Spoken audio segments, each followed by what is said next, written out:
December 25 പീഡിതരുടെ ആശ്വാസമായ അമ്മ. ജർമ്മനിയിൽ ഏറ്റവും പ്രശസ്തി ആർജിച്ച മാതാവിൻ്റെ പള്ളിയാണ് കവലിനർ.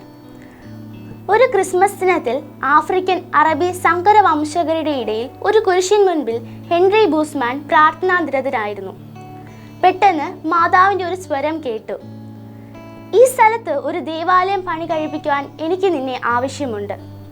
ഇത് 2-ൽ കൂടുതൽ പ്രാവശ്യം മേരി ഇത് തുടർച്ചയായി പറയുകയും ഹെൻറിയും ഭാര്യയും പ്രകാശപൂരിതമായ ഒരു ദേവാലയം സ്വപ്നത്തിൽ കാണുകയും ചെയ്തു.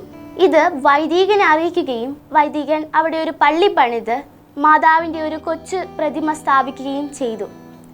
ഈ ക്രിസ്മസ് നവനാളിൽ നമുക്ക് പീഡിതരുടെ ആശ്വാസമായ അമ്മയുടെ മാധ്യസ്ഥം അപേക്ഷിക്കാം. നന്മ നിറഞ്ഞ മറിയമേ സ്വസ്തി, കർത്താവ് അങ്ങയുടെ കൂടെ സ്ത്രീകളിൽ അങ്ങ് അനുഗ്രഹിക്കപ്പെട്ടവളാകുന്നു. അങ്ങയുടെ ദരത്തിൻ ഫലമായി ഈശോ അനുഗ്രഹിക്കപ്പെട്ടവനാകുന്നു.